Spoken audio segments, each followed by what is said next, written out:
Hello and welcome to Unprofessional Engineering. My name is James. And you got Luke. Luke, I love this week's topic. I have to agree. It is awesome. So I guess building off of the success of the top 10 inventions of all time. Which was one of our best podcasts in recent history. I would say, if nothing else, it was more enjoyable for me to do than... Yeah, it was. So that was good. So something even more serious would be the toys that made you an engineer. Arguing out the top 10 toys that made, maybe not you, but everyone an engineer. Yeah. How about that? Yeah, and I like this one because you talk about like taking you back, nostalgia, reminding you of... Like there were ones I couldn't even remember, and then as soon as I remembered them, it was like, how did I stop ever playing with these things? Yeah, exactly. And we do have one caveat in there, and we agreed upon this rule because it was so obvious, and that is... Lego is like the preeminent number one, but I changed my mind, I think, since we talked. You can't do that. You can't just say that... I can do whatever I want to do. So I'm fairly certain my number... So I do have a different number one. Okay. Than Lego. And we'll hear that at the end. But Lego is definitely way, way up there. So now you've actually added it to your top 10 list. No, I still kept it off. Oh. I still kept it off. This doesn't make sense, but let's get started. I'm not making a lot of sense. All right, so I have a few things to run through before we get started. Perfect. One thing I wanted to call out is that there's actually a National Toy Hall of Fame. Did you know that? I did not. You did not know that. I think it's amazing. It was established in 1998, and they inducted a whole pile of toys then. Get it, like a pile of toys? I get it. A lot of good ones. And then every year they induct a handful more into it. Okay. So a lot of good toys have made the list. You should go check that out. I think it's in Rochester, New York as well. So we could go up there for... We could have gone there to do this live. Oh, my goodness. Another missed opportunity. Why do you think of this stuff now? I know. You're the worst sometimes. I really am. All right, so... Kids these days. That was my first topic. Well, I wanted to say, like... I thought that was it. I didn't realize you were going somewhere with that. Kids these days, they have wind power in a box, which is pretty amazing. Make your own contraption that can generate power. That's pretty amazing. Endless robotics. They have a Gecko Bot, which is a robotic gecko. I think that's pretty cool. None of these things existed when I was playing with toys. So they have them now is what you're saying? Now. Okay. And so these aren't making my list because I don't know them very well, and I'm certain you don't because you're very old. But number 10 for me falls in this new category. Oh, so you're just going first. You're assuming that it's okay that you go first. Okay. And that is the Magnetiles. Have you ever heard of Magnetiles? You have a child, so I think that maybe you would know some of these. So these are magnetic tiles, like all the edges are magnets. They're squares, rectangles, triangles, and you can stack them all up and move different shapes and make different things out of them. And I throw this on the list because I'm 35 and I spent a fairly large amount of time this Christmas playing with them. So these are new, like, current toys? Yeah. And are they like a tile, or is it more like a square? No, they're like a flat tile, and so you could make a cube out of them, or you could make a castle. And apparently they're a big hit in preschool as well. So I feel like that's a good building block to step into. Now, do I expect this to end up on our final list? Maybe not, but they are really pretty impressive. And you're keeping track of the final list. I'm going to keep track of the final. Because I did a poor job the last time we did this. You did a horrible job I think I couldn't read my handwriting, if I recall. I know. This is what ended up happening. So I'll even start out putting that in the maybe just because... This one's for all the youngsters out there. Okay. Oh, you tell me about my volume every time. You never think do it. I would be better at this. So give me your number 10. So I feel really old now since you went with a toy that you played with this Christmas. My number 10 is the Spirograph. The Spirograph. And you know what this is, right? Yeah, the pen and the shapes and it. Yeah, so basically Technically, that's what it is. I think that's the noise it makes. So what it is, it's like a little circle, and it's a gear basically, like an internal tooth gear. And there's different shaped gears. And then all the gear. No, there is, but all the gears basically it's kind of like an oblong gear shape, so it kind of lobes around, and then there's different places where you can place the pen. And depending on where you put the pen, it's going to give you a different kind of circular pattern. So you could do just like a single pattern, you could go all the way around, pick a different pen, put it in. And I just thought this was like the most amazing, you could make the coolest looking things, and you could be like 3 and do this, you know, as long as you could kind of hold a pencil. So I have it as my number 10. Because how do you hold a pencil? Do you hold a pencil like this, or do you like do you hold it properly? I hold it traditionally. Yeah, okay. I do. Right. So very thumb. important. So thumb. Your thumb. Okay. My thumb, forefinger, and middle finger. When we were young and in elementary school, there was a song about don't get the squeezies, so don't hold the pencil so hard. Alrighty, we digress quite a bit here. But interesting fact, guess what year, don't look at my screen, what year the spirograph was invented? 1906. You're the worst. 1965. Oh, I missed one number and the order. It was the big one. Okay. Alrighty. I put that in the strong maybe pile. Is that fair for now? It's got to be because it's technical. It's number 10. Okay. It's in the strong maybe pile. You're number 9. My number 9? Do you want to do your number 9? No. I like this back and forth. Connects. K apostrophe You have that all the way down at number 9? I do. There's a lot of good toys out there, man. Okay. I wanted to throw this out there. Manufactured in Hatfield, Pennsylvania. Yep. Oh, you knew that? I did. Do you know when it was introduced in the U.S.? I do, because it's it's on your screen too? It's my number 4. 1992. I didn't realize these were... I think your date is wrong. I got 1983. Yeah, that was probably not in the U.S. That was probably globally where it launched, because it didn't start here first. But basically, it's a bunch of plastic parts that you kind of strap together with gears and pulleys and hand cranks, and now they have motors in there. This is your number 9, This is my number 9. Okay. I think it's really cool, but there's also a great story that goes along with this one. Oh, I love how it was stories. Invented. Okay. The guy that invented it, Joel Glickman, was hanging out at a wedding, bored. Because, you're at a wedding reception. That's what happens. And he's staring at his straw, and he's wondering, what could I make out of this straw? And he started fiddling around with it at the wedding reception. And long story short, he made a whole bunch of straws and things that it could connect to. That's pretty cool. And that's where this whole idea came from. And now he's probably... I think you have a wedding coming up here pretty soon. I do. Not to ruin the surprise for anybody that didn't get their invitations in our audience. So what you're saying is make sure there's a lot of straws there. There better be a lot of straws or some connects for me to play with while I'm there. All right. So you have connects on your list somewhere as well? Yeah, so connects, they were my number 4. Okay, that's strong. So I feel like they need to be somewhere in between 4 and 9. So whatever number you want to put on there. I have them listed in the top 10 for now. Yeah. So we can reorder at the end. Now, did you play with connects? No. Okay. See, I did. Because the time frame they came out, it was like the coolest thing that you could get was connects back in 83. I mean, it was amazing. Okay. So, my number 9. Remember when you got your first RC car?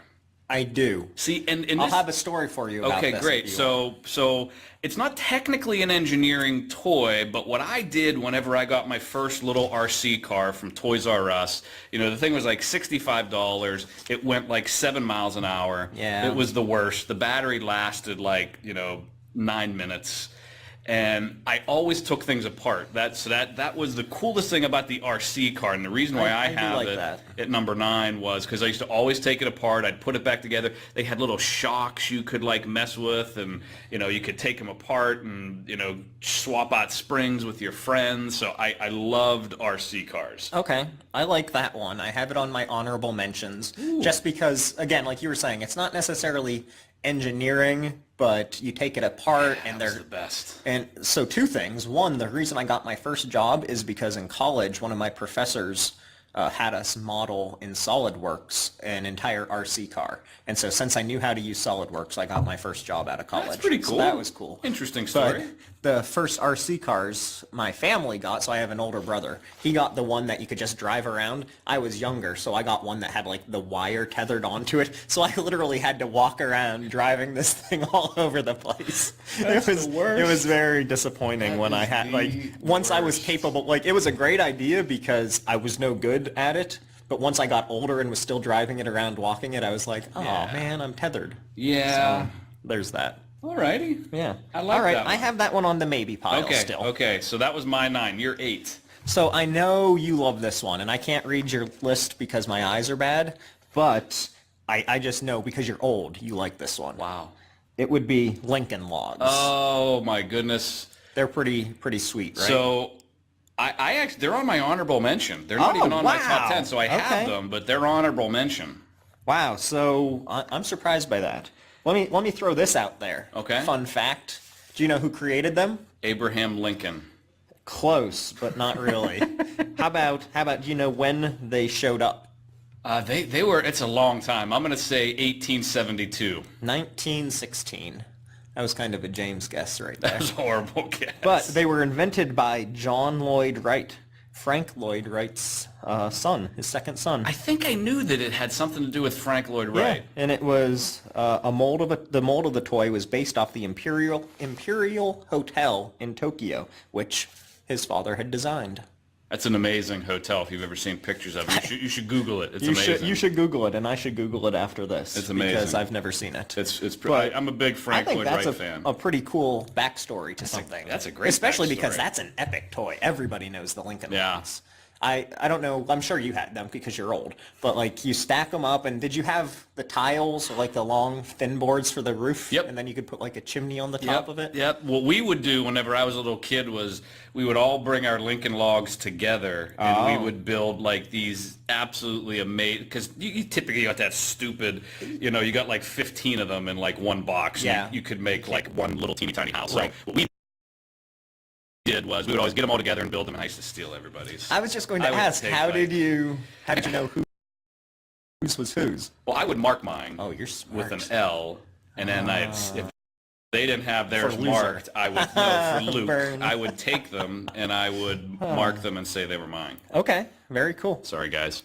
So yeah, a little too late. Okay, my number 8. You ready? 8, yeah. I'm excited. So I'm surprised, by the way. I thought this would be a we match on everything kind of I thought we would too. So for me, this is a solid 8. So it has to be on the top 10. Is Tinker Toys. And if you don't know what a Tinker Toy is, it's basically it's wooden, and they're typically round wooden discs. They have anywhere from 8 to 10 holes on the outside diameter and a hole in the center, and basically you could build anything with them. And here, quit looking at my screen. I told you I can't read that far. Really? Yeah. And you call me old. I know. Okay, what year were these introduced? 1914. You're the worst, cheater. So they've been around forever, and it's still a great toy. Like whenever I was doing our research for this, I was looking at what you could make with them. I mean, you could make anything. It was so I love Tinker Toys. That has to be in the top 10, my opinion. So nostalgia may have played a role in this one for me. Okay. Tinker Toys, number 1 on my list. What? Yeah. I love me some Tinker Toys. I would think that you're too young to be like. I kind of I thought had when the I was older doing brother. it. I have an older cousin who I would get his toys from. I gotcha. Because I would have thought. Because I know when I was playing with Tinker Toys, this is back in the 70s and 80s. I would have. It was kind of getting old then. Yeah. So you were definitely not cool as a kid. No, I definitely. Well, I'm an engineer after all, so there's that. Okay, you're number 7. Hold on, I had some info about that. You Sorry. don't want this? Ow, and then you hit me? Sorry. Mom, he hit me. Created in 1914 by Charles H. I don't know how to say this. Pageau in Evanston, Illinois. Illinois. That's where they're created. He got the idea of watching kids play with sticks and empty spools of thread. And that's pretty much what Tinker Toys are, which, why not? Some cool things that have been made out of Tinker Toys. A tic-tac-toe playing computer, and a robot at Cornell University. What? And they were in the inaugural class in the National Toy Hall of Fame in 1998. Okay. Hey, so I'm looking at our time here, James. Oh, is it time? It's almost time.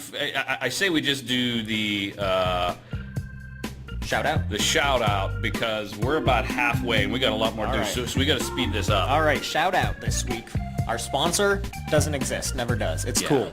But we have a couple shout-outs this week. A couple. First, cadnoob.com. Nice. It is a podcast, a web page. It is everything you want it to be. All CAD related. It's all, well, you know. All CAD all the time. All CAD. They seem to be pretty big Autodesk fanboys. Okay. They don't seem to work there, but they are drinking beer while they do their podcast, so they're my kind of guys. Yes. I like them. So check them out, cadnoob.com. And also, Claudio from France. Our longest sticker that's going to be sent. Subscribed, one of 10 or so podcasts he subscribes to, and getting a sticker sent to France. Nice. Yeah. For, I guess, those who haven't listened to us before, if you subscribe to us on iTunes or anywhere else, send it in to us, and we will send you a sticker of all of this beauty to show your fandom of our podcast. So go ahead and subscribe. Email us at unprofessionalengineering@gmail.com, and you can get a sticker. Yeah. And those are going to be in the mail to my house, I believe, today or tomorrow. I hope so, because I don't even have a stupid sticker I know, yet. me neither. But okay. I'm excited. All right, so on with the show. Onward. So you're number 7. We got to keep this moving. Number 7, Rubik's Cube. See, that's in my honorable mention. Because I feel like this is the opposite of how it went last time. Yeah, it's in my honorable mention because you can't solve it, therefore you don't like it. Because the only way, exactly. You took the stickers. The only, no. So back whenever I tried playing with the Rubik's Cube this past Christmas. My nephew got one, and you couldn't take it apart. Like when I had a Rubik's Cube back in, 78 or 80 or whatever it was, you could actually turn one of them and pop a corner off, and then you could like take the whole thing apart and then put it back together without actually solving it. I tried doing that. I don't know what they're doing nowadays with these kids, but you actually either have to take the stickers off or you have to know how to solve it. Yeah. I hate the kids or whoever that can be like, boom, done. Yeah, like 9 seconds. Like, shut up. Get a life. Yes. You think I'm bad? You get a life. I hate you. Okay, my number 7. Hold on. Sorry.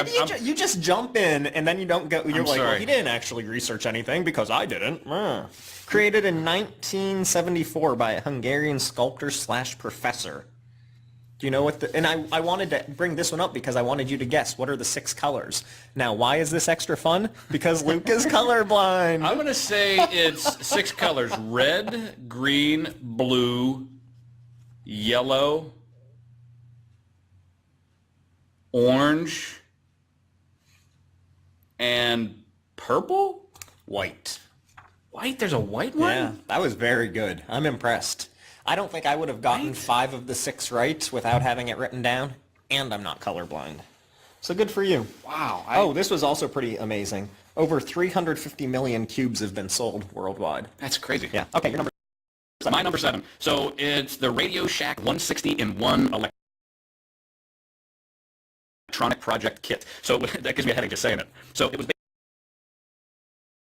basically this piece of wood, and it had all these electronic circuits and resistors and capacitors and switches and light bulbs, and you could actually build electrical circuits and buzzers, and it was about 24 inches by like 18 inches, and you'd plug it into the wall, and you could create all these really cool circuits. You could make it battery powered, and for you're the worst. You really are. I have never heard of this Really? thing. Well, there was different varieties On a side note, electrical engineers are the worst. If any of you are electrical engineers listening, you're the worst. Boom. I put that out there. There goes like 90% of our audience. It's not true. No. Electrical engineering. Yeah, so it was it's my number 7 because it really got me into, like, as soon as I figured out how to do some of these connections, took that next step with it. then I started taking stuff apart that was like real electronics. Okay. So that's my number 7. 1982. So this was okay. That was when I was born, so that's cool. You're the worst. Alrighty, you're number 6 now. Silly putty. Engineering toy? Now, I gotta hear this. I gotta hear it. Okay. Originally created as part of research for potential rubber replacements during World War II. Okay. So if you haven't checked it out, we talked about how rubber was shorted. There was a shortage for rubber in our World War II crazy weaponry. We did? I don't We remember did. that. Okay. I did. You didn't research that part. I didn't. So check out that podcast episode. The factory is in Easton, PA, so you always get bonus points if There's you're a lot in. of PA stuff in this. Yeah. Okay. You get bonus points. But what's really amazing is the material properties of it, which was always amazing to me. You can form it up into a ball and bounce it off the floor without a problem, right? But you can stretch it and break it apart. If you let it sit on a table, it'll pool out, or you can have it hang down and it'll stretch down. I always thought, and it floats. It floats? I never knew that I thought the material properties of it are crazy. As of July of 2009, 20,000 eggs of putty, 13 grams at a time, were sold every day. Every day? People love silly putty. Yeah, but you know what? They put it at the registers at like every store. It's like an you're impulse at, buy so, yeah. to shut your kids up. Sold over 300 million since 1950. It's composed of all these crazy chemicals that since we have to save time, I'm not going to say. It's not that I can't pronounce them. But I feel like it is that you can't pronounce them. The material properties really sell this thing as an engineering toy. I can see that. It's kind of like, okay, there's metal. It doesn't bend when you're a kid. There's wood. You snap sticks. But this stuff, it's like, wait a minute. If my ball bounces, I can stretch it. I can turn it into shapes. I really like it. My favorite thing was if you folded an air pocket, you could make it fart. You could make it fart. That was my favorite. I'm going to put it in the maybe. Okay, my number 6 is another Radio Shack was really good at this. It's called the Armitron. It was about 20. It was about as big as a bread box. 24 inches by 24 inches by 24 inches, and it was a robotic arm that had like 3 degrees of freedom at like multiple joints, and it had a gripper so you could pick stuff up and move stuff. The problem was it could only reach like 10 inches away. So I actually wrote a blog post about toys that engineers really want for Christmas, and one of them is, I guess, the modern version of that, because it's a robotic arm that can move. And again, it looked like it can move all of like a foot and pick stuff up. Yeah, so I love this one, and I would maybe list. I would drive my parents crazy because I would bring it to the dinner table and I would put it in front of my plate and I would make it like try to pick up my fork. That's awesome. And try to feed me, and it was just eventually Pete was like, Luke, get rid of the robot. Yeah. And I had to Robot. Yeah, exactly. So I had to get rid of the robot from the dinner table. So Okay, I like that one. yeah. I put it in the maybe. Okay, number 5 for me. Shoot. The chemistry kit.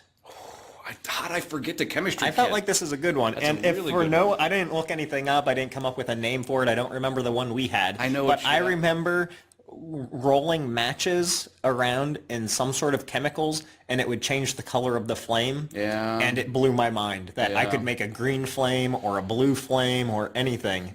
That I don't know if I did anything else with I think the there was chemistry multiple kit. brands of the chemistry kits, but I do remember chemistry kits. I think that's definite top 10. Okay. I love the chem kit. Man. What are we at, my number 5 now? We're on your number 5. So going back to kind of cars again. So remember, they still have them still. It's the racetrack cars by Tyco. Oh, so yeah. it's the black track that you I clip remember together. getting that for And Christmas. they did figure Loved eights. those. So what me and my brother used to do is we used to like find the fastest car, and then we would like take that little engine out of it, and the little rubber wheels would You pop just off. broke all of your we toys. We did. So we would actually take the cars themselves and modify them, put different bodies on them, and swap tires, and basically test what was the best combination of tires, engine, body, and it was pretty intense. And they still make these nowadays, apparently. It's still a pretty popular toy, but I remember them. It used to had the little trigger gun that would make that, little spark to make it go faster or slower. But that's my number 5. That one's okay. I can live with Not that a top one. 10? That's no, an honorable? That's right now it's in the maybe. Okay. Just because, again, not really very engineering-like. You're number 4. Etch-A-Sketch. Where did wow. How is Etch-A-Sketch not even in your top 10? I'm the worst. How about this? It is... Well, it was made by some guy in France, so Okay. I mean, there's a negative for it. But There goes our French audience, James. our one fan that we're sending a sticker to. July 12th of 1960 for just $2.99. Really? And in 1960, it sold how many units that year? 1960, I'm going to say 750,000 units. 600,000. That's an awesome guess for That me. was really very good. Well done. The glass is coated with aluminum powder. So that stuff that you're moving around, that you're pushing into the side, it's aluminum powder inside. Really? I never knew that. I didn't either. Okay. What do you think? Maybe? Yes? No? It's not even on your list, so... But you know what? That was a miss on my part. Okay. That's a definite in the top 10, because you could draw anything. Oh, yeah. It's basically AutoCAD. Yes, it is. Right. Just really, really basic AutoCAD. Right. All right. So let's do your number 4, because that was my number 4. Let's do your number 3. No, we'll do my number 3, because my number 4 was Constructs, which we already agreed. We already did that one somewhere. Where was Constructs? So my Constructs was Connects rather. Wow. Okay, so number 3. My number 3 is Erector Set. Go ahead. What about it? And I just remember the fact that I could build stuff with metal, and I didn't get an erector set until later. Like, I had a lot of plastic toys, and then one day I was digging through my grandfather's basement, and I found this metal box, and I opened it up, and it was like metal nuts, bolts. A lot of movies start this way. And yeah, it was amazing. So I could build something out of metal that could actually hold like legitimate weight. And the kit he had was this really old school kit. So rather than being like a 16th scale, it was like a quarter scale, so I could make bridges that were like 3 feet long. I could put my cat on it. And, I mean, it was, poor cat. Yeah, it was pretty cool because it was metal and it really actually held up. Is this the cat that you kicked out of the house and it eventually came back a long time later? Yeah, like Pet Cemetery. Yeah, it was the same cat. Poor cat. It was the same cat. So Erector Set I have at number 2 on my list. Okay, so that's because definitely they're amazing. Yeah. I think the metal is what makes erector sets good. Yeah, so it was actually trademarked as Erector back in the day. Okay. Which I thought was, just fine. But like you said, metal construction toy, 1913, blah, blah, blah. But now it's owned by Meccano.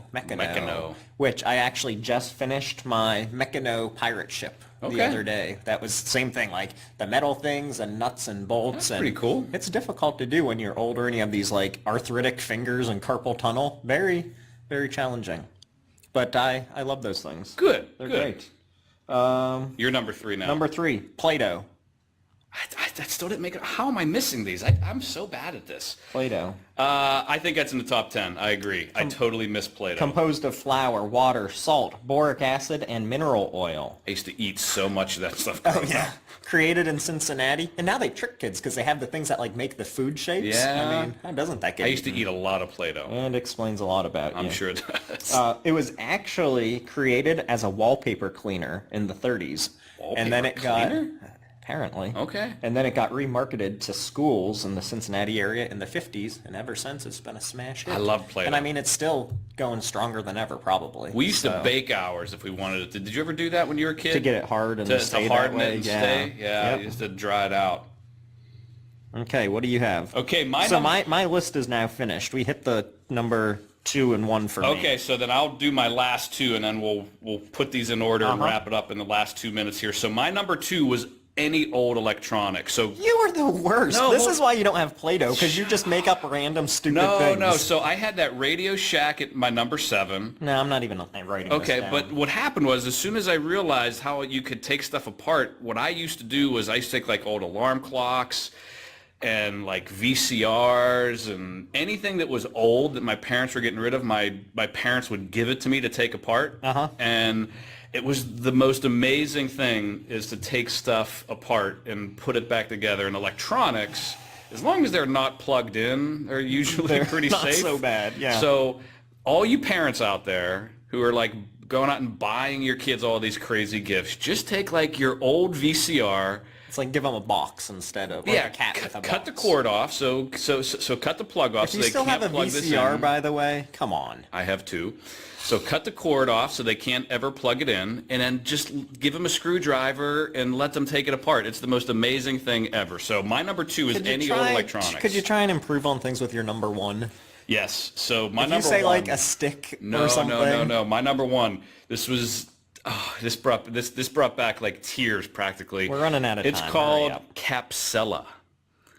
So these sounds like a disease. No, it does. So it's called Capsella, and it was motorized land and water models. So you'll know what these are when you see them. So they were clear plastic spheres that would have like gears inside of them, and you would connect these together and then hook it up to a battery with a motor, and you could like build like space stations and hovercrafts and things that would like travel on wires. Hovercrafts.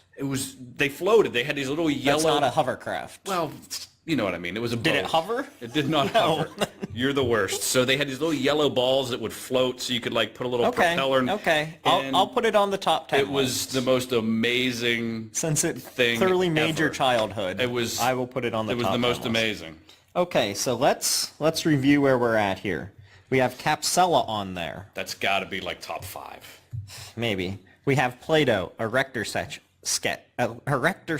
Etch-A-Sketch, Chemistry Kits, Tinker Toys, and Connects. So we have 1, 2, 3, 4, 5, 6, 7 on the list. I think Spirograph should be on there. I agree. Let's put Spirograph over. Spirograph. Okay. We also have the Lincoln Logs, the Rubik's Cubes. We have the Magnetiles, Electronics Kits. I feel like the Rubik's Cube's got to be over there. Okay. Rubik's We've got, what, Cube. 2 more? 1, 2, 3, 4, 5, 6, 7, 8, 9. We have 1 more. Silly Putty. Here's my offerings for you. Okay. Silly Putty. Lincoln Logs. It's got to be Lincoln Logs, right? Okay. Lincoln Logs. Lincoln Logs. All right. So let's rate these. What do you think? Number 10. These are all really good. Number 10's got to be the Rubik's Cube. Okay. Number 9's got to be the Spirograph. Number 9's the Spirograph. I guess Lincoln Logs is probably 8. Yeah, since they weren't even on our list initially. Okay, that's fair. All right. So number 7. Play-Doh. Play-Doh? Yeah. Number 6, the Chemistry Kit. Yeah. Number 5, I'm giving it to the Capsella. Capsella. Yeah, it's good. As long as it made top 5. That's all you were aiming for all day. Yep. Okay. Number 4, how about the Etch-A-Sketch? Yep. AutoCAD sketch, basically. Yep. It's mobile too. That's true. So I have trouble with Erector Set versus Connects. Well, I feel like Erector Set for me has got to be number 1 just because of the durability and. So I'm going to put Connects at 3, and you're going to say Tinker Toys 2 and Erector Set 1. And Erector Set. I'm okay with that. I am too. And Erector Set's been around longer than Connects, I agree. I think its longevity gets it. So let's review this list. At number 1, we have the Erector Set. Number 2, Tinker Toys. 3, Connects. 4, Etch-A-Sketch. 5, Capsella. 6, the Chemistry Kit. 7, Play-Doh. 8, Lincoln Logs. 9, the Spirograph, and 10, the Rubik's Cube. I'm good with that. I think we've landed in a good place. Yes, and if anybody out there in the interwebs disagrees, or if there's something we totally missed, please add it in the comments. Send us an email, and we will definitely probably just ignore it because we're right. I'm waiting for all the angry... Where's Legos at? Because they didn't listen to the whole thing. I already saw one comment on that. I think Legos is definitely... It's like 0. It's so good. Lego is 0. It's the preeminent number 1, in my opinion. But you're right. Write in unprofessionalengineering@gmail.com. And again, subscribe to us. Send us a picture of that, and we will be sending you a sticker in the mail. Yep. So that's all I have. Anything else, Luke? No, that's it. Thanks, everybody. All right. Bye-bye. See you.